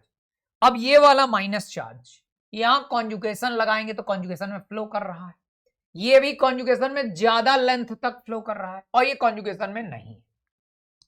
तो जो कॉन्जुगेशन में जाएंगे वो माइनस चार्ज कम हो जाएंगे, ठीक है ना, वो माइनस चार्ज कम हो जाएंगे। तो ये फर्स्ट हो गया, ये सेकंड हो गया, और ये क्या हो गया, थर्ड हो गया। सबसे ज्यादा माइनस चार्ज अवेलेबल होगा थर्ड में, क्योंकि कॉन्जुगेशन में नहीं है, तो थर्ड वाला सबसे कम स्टेबल हो जाएगा। फिर इसके बाद बचे फर्स्ट सेकंड, इसमें फ्लो कर रहा है, इसमें भी फ्लो कर रहा है, पर सबसे ज्यादा इसमें फ्लो करेगा, तो इसमें चार्ज सबसे कम होगा, तो फिर सेकंड हो जाएगा, और फिर फर्स्ट। तो ये वाला हमने ड्यू टू कॉन्जुगेशन सॉल्व कर दिया। अब इस सवाल को देखो, कॉन्जुगेशन पहला फैक्टर है जिससे हम स्टेबिलिटी देखेंगे। अब यहां पे तुम देखो, सेकंड वाले में तुम देख पा रहे हो, ये भी माइनस कॉन्जुगेशन में है, बट किस टाइप का कॉन्जुगेशन है ये भी सोचना है। ये यहां एंटी एरोमेटिक कॉन्जुगेशन है, ये माइनस चार्ज यहां साइक्लिक कॉन्जुगेशन, यहां एरोमेटिक कॉन्जुगेशन कर रहा है, और ये वाला सिंपल कॉन्जुगेशन है, सिंपल कॉन्जुगेशन कर रहा है, ना तो एरोमेटिक ना एंटी एरोमेटिक। तो सबसे बढ़िया कॉन्जुगेशन ये है, तो ये चार्ज को सबसे कम कर देगा। तो अगर मैं इसको फर्स्ट बोलूं, इसको सेकंड बोलूं, इसको थर्ड बोलूं, तो सबसे ज्यादा स्टेबल कौन सा हो जाएगा, सेकंड। फिर उसके बाद कौन सा हो जाएगा, स्टेबल। फिर उसके बाद स्टेबल कौन सा हो जाएगा, देखो एंटी एरोमेटिक सबसे गंदा कॉन्जुगेशन है, तो ये माइनस चार्ज को कम डिस्टेबलाइज करेगा, तो फिर स्टेबल हो जाएगा थर्ड, और सबसे कम कौन सा हो जाएगा, फर्स्ट। तो ये ऑर्डर ऑफ स्टेबिलिटी सेकंड वाले में मिलेगा, जो कि टाइप ऑफ कॉन्जुगेशन से हमने सॉल्व किया है। किससे सॉल्व किया है, टाइप ऑफ कॉन्जुगेशन से सॉल्व किया है। चलो हम आगे बढ़ जाते हैं थर्ड वाले में। थर्ड वाले में देखो, थर्ड वाले में हमें कार्बन आयन की स्टेबिलिटी बतानी है। तो अब यहां पे तुम्हें दिख रहा है ये कार्बन, इस पे माइनस चार्ज की एटम हो गया कार्बन, सभी में माइनस चार्ज, सब में सेम है। इसके बाद क्या देखोगे, माइनस चार्ज सब में सेम है, सब में मान लो माइनस चार्ज 100 यूनिट मान लेते हैं। कितना मान लेते हैं, 100 यूनिट मान लेते हैं। अच्छा, अब इसके बाद चार्ज सभी में सेम हो गया, हम कॉन्जुगेशन सभी में सेम है, कॉन्जुगेशन जो है सिंपल कॉन्जुगेशन सेम है, साइज नहीं चेंज हो रही की एटम की, इलेक्ट्रॉन नेगेटिविटी सेम है। अब इलेक्ट्रॉनिक इफेक्ट, तो ये यहां पे लगा रहा है प्लस एम इफेक्ट, ये यहां पे लगा रहा है minus M NO2 minus M effect लगा रहा है, CH3 यहां कोई भी एम इफेक्ट नहीं लगा रहा है, एम इफेक्ट नहीं लगा रहा है। तो एक में प्लस एम है, प्लस एम इफेक्ट क्या करेगा, इलेक्ट्रॉन दे देगा। अब माइनस चार्ज का इलेक्ट्रॉन देगा और बढ़ जाएगा, 120 यूनिट कर देगा। प्लस एम माइनस को इलेक्ट्रॉन दे देगा, सॉरी, तो 120 यूनिट कर देगा। माइनस एम इलेक्ट्रॉन खींच लेगा, तो 100 यूनिट से कितना कर देगा, 80 यूनिट। तो सबसे कम चार्ज किसमें हो जाएगा, ये अगर फर्स्ट बोले, इसको फर्स्ट, इसको सेकंड, इसको थर्ड और इसको फोर्थ बोले, तो सबसे कम चार्ज किस वाले में आ जाएगा, सबसे कम चार्ज हो जाएगा थर्ड वाले में।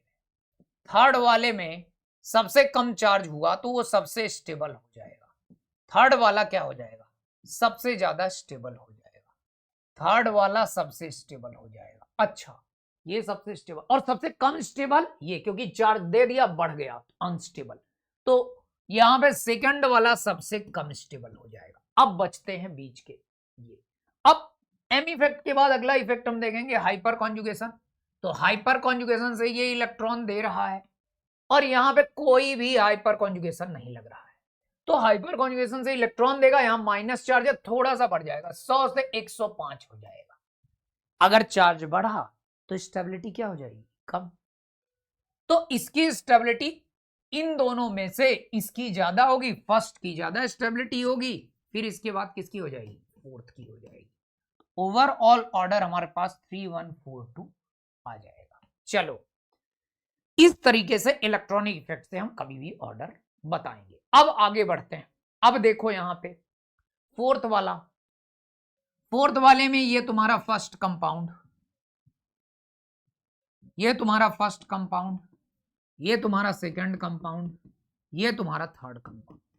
अब इन तीनों में देखो यहां पे माइनस चार्ज डेल्टा प्लस के साथ, ये डेल्टा प्लस के बाजू में माइनस चार्ज आया है, तो क्या होगा, ये खींच देगा इलेक्ट्रॉन्स, यहां चले जाएंगे, बहुत तेजी से खींचेगा, माइनस एम इफेक्ट लगाएगा, बोल सकते हो। ये क्या लगाएगा, ये डेल्टा प्लस यहां पे माइनस एम इफेक्ट से डायरेक्टली खींचेगा इलेक्ट्रॉन।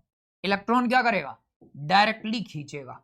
यहां NO2 है, ये भी माइनस एम इफेक्ट लगाएगा इलेक्ट्रॉन, मतलब देखो डायरेक्ट यहां ग्रुप लगे हैं, माइनस चार्ज से डायरेक्ट ग्रुप है, इसलिए हम डायरेक्ट इफेक्ट देख रहे हैं। तो ये माइनस एम लगा रहा था, ये भी माइनस एम लगा रहा था, और ये वाला भी यहां पे क्या लगा रहा है, माइनस, अच्छा सॉरी, इसमें माइनस आई लगेगा क्योंकि ये डायरेक्ट इसके साथ कॉन्जुगेशन में, ये इससे एक बॉन्ड के गैप में है तो माइनस एम लगेगा, कॉन्जुगेशन में होगा, ये भी कॉन्जुगेशन में होगा, तो माइनस एम चार्ज को कम कर देगा, ये भी चार्ज को कम कर देगा, पर ज्यादा कम कौन करेगा, NO2, तो सेकंड वाला सबसे ज्यादा स्टेबल हो जाएगा, और फिर कौन सा हो जाएगा, फर्स्ट। लेकिन इसमें तो डायरेक्ट कॉन्जुगेशन है नहीं, तो इसमें माइनस आई कमजोर इफेक्ट है, कम तो ये भी करेगा पर उतना कम नहीं करेगा जितना ये, तो इसकी स्टेबिलिटी उतनी होगी नहीं होगी, तो ये फिर जाएगा थर्ड। तो ओवरऑल अगर हम देखें ऑर्डर विल बी 3 1 2, ऑर्डर जो हमें दिखेगा वो क्या दिखेगा, यहां पे देखो ऑर्डर जो हमें दिख रहा होगा वो 2 1 3 दिखेगा। तो कुछ इस तरीके से हम कार्बन आयन की स्टेबिलिटी का ऑर्डर बताते हुए चलेंगे। अच्छा, अब ये इलेक्ट्रॉनिक इफेक्ट का ये एक प्यारा सा सवाल है, इसको तुम्हें सॉल्व करना है, होमवर्क में है ये क्वेश्चंस, तुम्हें होमवर्क में है कुछ सवाल, वही इलेक्ट्रॉनिक इफेक्ट देखना है जो माइनस चार्ज को जितना कम करेगा, पहले एम फिर आई और हाइपर कॉन्जुगेशन, कुछ इस तरीके से हमें इसे देखना है। अच्छा, इसमें देखो, इसमें तो परसेंटेज एस कैरेक्टर साफ दिख रहा है, बट इसको तुम सॉल्व करना, कार्बोकेटायन के लिए भी इसको सॉल्व किया था, बट एस कैरेक्टर ज्यादा होगा, इलेक्ट्रोनेगेटिविटी ज्यादा होगी, उस पे माइनस चार्ज स्टेबल होगा, ठीक है ना, इस कंसेप्ट से हम इसको करेंगे सॉल्व। अच्छा, अब इसके बाद, अच्छा एक इस सवाल को चलो कर ही लेते हैं। देखो सीधी सी बात है, ये अगर मान लो फर्स्ट है, यहां सेकंड है, ये थर्ड है, तो ये तुम्हारा sp हाइब्रिडाइज्ड कार्बन है, ये sp2 हाइब्रिडाइज्ड कार्बन, और ये sp3, तो सबसे ज्यादा इलेक्ट्रोनेगेटिव कौन सा है, ये वाला, तो इसकी स्टेबिलिटी सबसे ज्यादा होगी, फिर इसकी और फिर इसकी, तो ये ऑर्डर तुम्हें देखने को मिलेगा। अब देखो कभी भी कार्बन आयन की स्टेबिलिटी का ऑर्डर हम इसी तरीके से सोचेंगे, कई बार SIR इफेक्ट से भी कार्बन आयन की स्टेबिलिटी पूछ लेता है। मान लो एक सवाल मैंने तुम्हें दे दिया कि बताओ कि कौन सा कार्बन आयन ज्यादा स्टेबल होगा, एक कार्बन आयन मैंने दिया, ये यहां माइनस चार्ज है, ये यहां डबल बॉन्ड है, ठीक, और एक कार्बन आयन मैंने तुम्हें दिया दूसरा, ये एक मैंने कार्बन आयन तुम्हें दिया, अब बोला दोनों में ज्यादा स्टेबल कौन सा है, एक बात तो ये बताओ।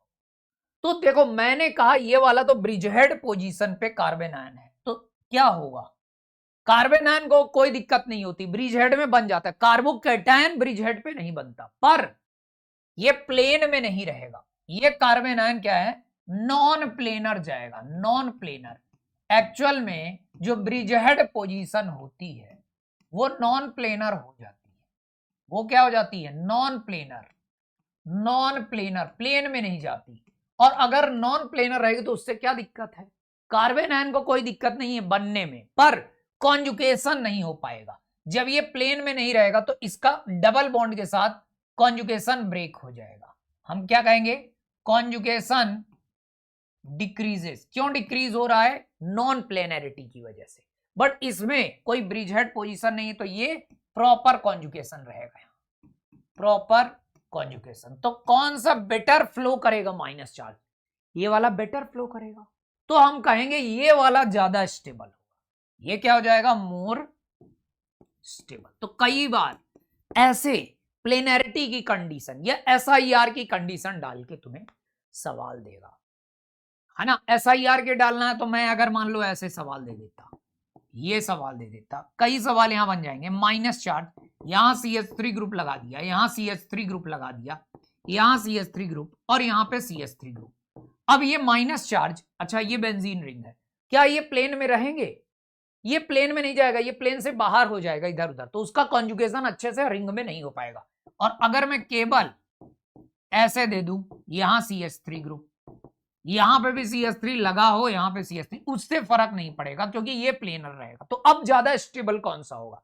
तुम कहोगे इसमें कॉन्जुगेशन ज्यादा रहेगा और इसमें लेस कॉन्जुगेशन रहेगा, तो कौन ज्यादा स्टेबल होगा? तुम कहोगे ये वाला ज्यादा स्टेबल होगा, this one will be the more stable. तो कुछ इस तरीके से हमें सारी चीजों को जीओसी के दिमाग में रखते हुए सवाल बनाने पड़ेंगे, तो ये बनेंगे। चलो, कार्बन आयन यहां पे होता है कंप्लीट। अब लास्ट हम लोग एक कंप्लीट करते हैं, फ्री रेडिकल। फ्री रेडिकल के बारे में समझते हैं, इसकी स्टेबिलिटी समझते हैं, और इसके बाद ये पार्ट हमारा हो जाएगा कंप्लीट। तो चलो, तो अब फ्री रेडिकल के बारे में हम समझते हैं। अब फ्री रेडिकल क्या होता है सबसे पहले देखो, तो फ्री रेडिकल की अगर बात करेंगे तो कभी भी कार्बन में CH3 में एक डॉट रखा हो तो इसको फ्री रेडिकल बोलते हैं। अब समझो, अब इसको ध्यान से समझो कि फ्री रेडिकल में क्या हुआ करता है। इसका स्ट्रक्चर अगर देखें तो कार्बन होता है, इसमें 3 बॉन्ड, अगर हम इसको स्ट्रक्चर बनाए तो कार्बन 3 हाइड्रोजन, कार्बन के पास कार्बन के अगर देखें तो 1 2 3 4 इलेक्ट्रॉन और हाइड्रोजन के 3, तो इसके ऑक्टेट में 7 इलेक्ट्रॉन होते हैं। तो कार्बन का जो स्ट्रक्चर बना करता है अक्सर, तो उसमें 3 हाइड्रोजन ऐसे होते हैं जो ट्रायंगुलर प्लेनर शेप में होते हैं, जो किस शेप में रहेंगे हमें दिखेंगे, ट्रायंगुलर प्लेनर शेप में हमें दिखेंगे, ठीक है ना, ये ट्रायंगुलर प्लेनर शेप में दिखेंगे। और ये एक इलेक्ट्रॉन वैकेंट ऑर्बिटल में अकेला रहेगा, तो इसका ऑक्टेट इनकम्प्लीट होता है, इसका हम बोलेंगे ऑक्टेट, ऑक्टेट इनकम्प्लीट, इनकम्प्लीट। पहली बात तो ऑक्टेट इनकम्प्लीट होता है, ये इलेक्ट्रॉन डेफिशिएंट, एक इलेक्ट्रॉन डेफिशिएंट स्पीसीज होता है, यानी इसके पास इलेक्ट्रॉन की कमी होती है।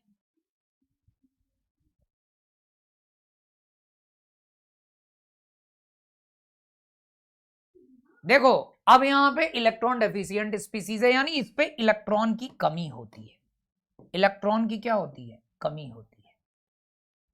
तो अब ऑक्टेट इनकम्प्लीट है, इलेक्ट्रॉन डेफिशिएंट, और इसके ऑक्टेट में 7 इलेक्ट्रॉन है, इसलिए ये ऑड इलेक्ट्रॉन स्पीसीज है, ऑड इलेक्ट्रॉन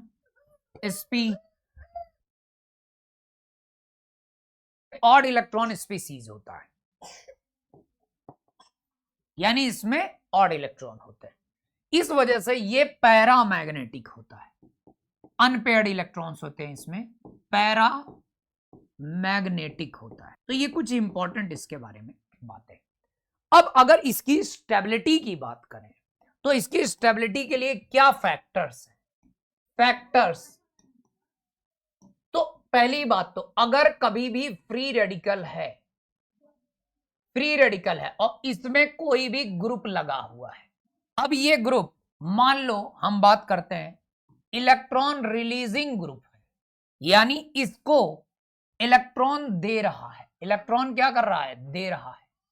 फ्री रेडिकल है अगर और इसमें ये इलेक्ट्रॉन दे रहा है, अब चूंकि इसके पास इलेक्ट्रॉन की कमी होती, कार्बोकैटायन जैसा होता है, ध्यान से समझना। अब यहां पे दो बातें ध्यान से समझो, अगर ये ग्रुप इलेक्ट्रॉन दे रहा है, इस पूरे मॉलिक्यूल के अंदर इलेक्ट्रॉन की कमी है ना, इलेक्ट्रॉन की कमी है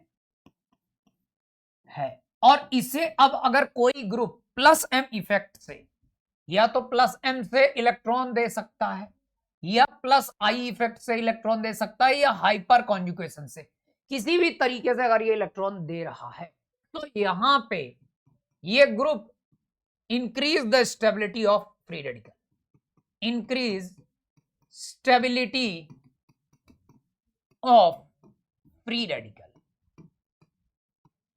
ठीक है ना। और अगर मान लो यहीं पे अगर तुम्हारे पास फ्री रेडिकल है और इसमें कोई ग्रुप लगा है जो इलेक्ट्रॉन विड्रॉइंग ग्रुप है, इलेक्ट्रॉन खींचने वाला ग्रुप है, अगर इलेक्ट्रॉन विड्रॉइंग ग्रुप इसमें लगा हुआ है जो कि इस ग्रुप से इलेक्ट्रॉन क्या कर रहा है, खींच रहा है, तो ऑलरेडी इसके पास इलेक्ट्रॉन की क्या है,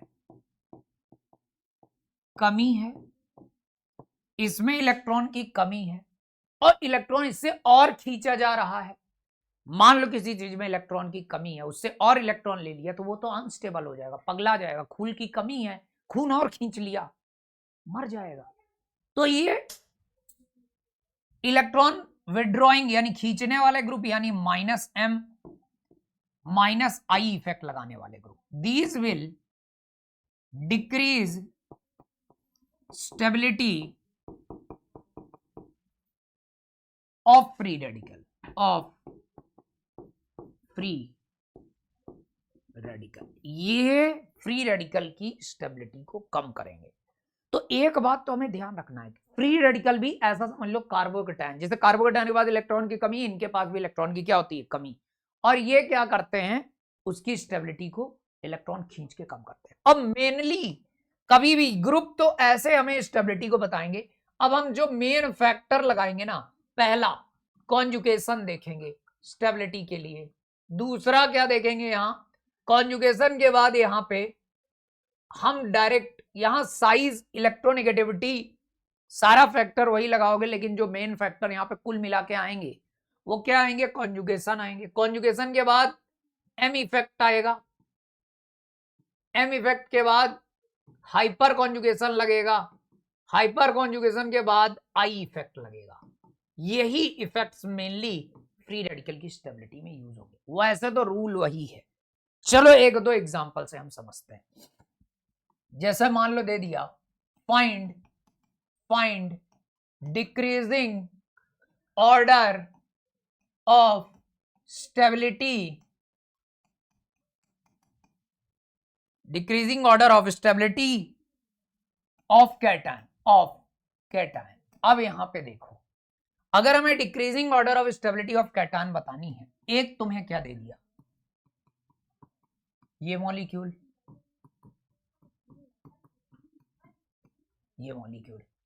और एक ये मॉलिक्यूल, दूसरा सी, ये और ये। अब इनकी स्टेबिलिटी अगर मान लो हमें बतानी है, तो बहुत सिंपल सा कंसेप्ट, पहले वाले की स्टेबिलिटी कैसे बताओगे, जल्दी बता दो। बहुत सिंपल सी बात है, फ्री रेडिकल है, ये फ्री रेडिकल इसके साथ कॉन्जुगेशन में है, इसके साथ भी कॉन्जुगेशन में है, इसके साथ नहीं है कॉन्जुगेशन, तो जो कॉन्जुगेशन में वो ज्यादा स्टेबल होगा। अब सबसे ज्यादा कॉन्जुगेशन सेकंड में, तो सेकंड सबसे ज्यादा स्टेबल, फिर फर्स्ट, और फिर कौन सा आ जाएगा, थर्ड। तो इसका ऑर्डर ये हो जाएगा। सेकंड वाले में देखो क्या कॉन्जुगेशन है भाई साहब, कॉन्जुगेशन नहीं। जब कॉन्जुगेशन नहीं है तो क्या, कॉन्जुगेशन है ही नहीं, तो एम इफेक्ट भी नहीं लगेगा। फिर हाइपर कॉन्जुगेशन देखोगे, इसमें कितने अल्फा हाइड्रोजन है, 3 अल्फा हाइड्रोजन, इसमें 6 अल्फा हाइड्रोजन, इसमें 0 अल्फा हाइड्रोजन, इसमें 9 अल्फा हाइड्रोजन। तो अगर मैं बात करूं कि सबसे ज्यादा स्टेबिलिटी किसकी होगी, मतलब अगर ये फर्स्ट है, ये तुम्हारा सेकंड है, ये तुम्हारा थर्ड है, ये तुम्हारा फोर्थ है, तो सबसे ज्यादा स्टेबल कौन सा होगा, फोर्थ सबसे ज्यादा स्टेबल होगा। फिर कौन सा स्टेबल होगा, फिर तुम्हारा सेकंड स्टेबल होगा, फिर कौन सा स्टेबल होगा, फिर फर्स्ट स्टेबल होगा, और फिर कौन सा स्टेबल होगा, थर्ड स्टेबल होगा। कुछ इस तरीके से आसानी से तुम स्टेबिलिटी बता पाओ।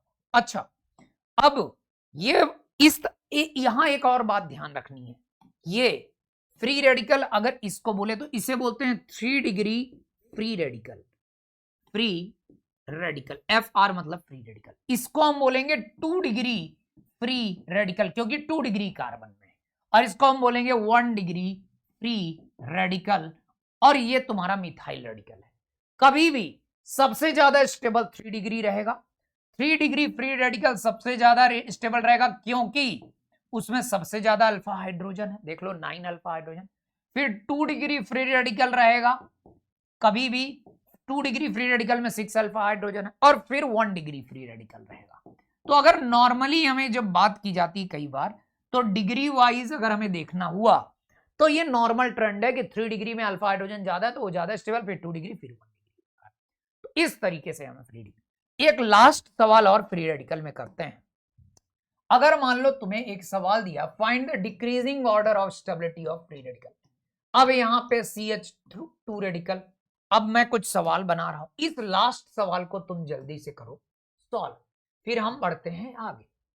तो ये पार्ट, ये जीओसी का ये पार्ट पूरा हो जाएगा खत्म। अब देखो यहाँ पे है OCH3, यहाँ पे लगा हुआ है NO2, फिर यहाँ पे लगा दिया OCH3 और यहाँ पे लगा दिया NO2। अब इसमें अगर पूछ लिया कि बताओ फ्री रेडिकल की स्टेबिलिटी के क्या ऑर्डर होंगे, तो कैसे बताओगे? तो यहां पे तुम कहोगे भाई साहब ये है फ्री रेडिकल। अब फ्री रेडिकल में ऑलरेडी इलेक्ट्रॉन कम होता है। फ्री रेडिकल के बारे में, फ्री रेडिकल में इलेक्ट्रॉन की कमी होती है। इलेक्ट्रॉन की क्या होती है? कमी होती है। इसमें इलेक्ट्रॉन कम होते हैं। अब अगर इलेक्ट्रॉन कम है तो देखो, क्या फ्री रेडिकल यहाँ पे कॉन्जुगेशन में है? हाँ है। ये भी कॉन्जुगेशन में, ये भी कॉन्जुगेशन नहीं लग रहा।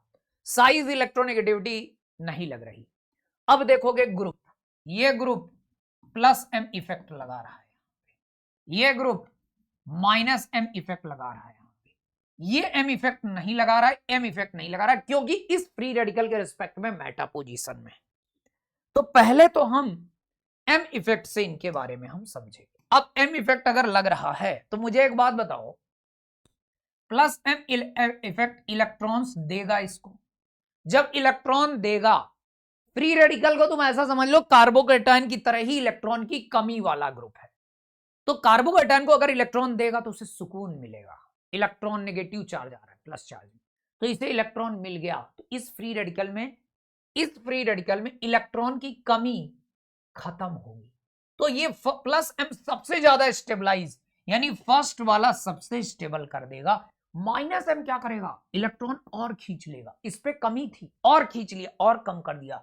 तो सेकंड वाला सबसे लीस्ट स्टेबल हो जाएगा।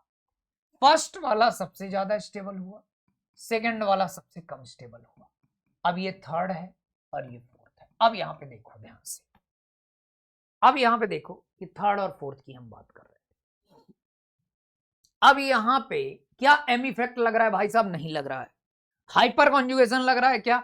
अल्फा हाइड्रोजन है ही नहीं लग रहा। अब इंडक्टिव इफेक्ट, ये OCH3 यहां माइनस I इफेक्ट लगाएगा, ये भी यहां माइनस I इफेक्ट लगाएगा। कौन सा ज्यादा माइनस I इफेक्ट लगाएगा? NO2 ग्रुप ज्यादा माइनस I इफेक्ट लगाएगा। तो जब ये माइनस I इफेक्ट लगाएगा और ये भी यहां पे क्या लगाएगा? माइनस I इफेक्ट लगाएगा।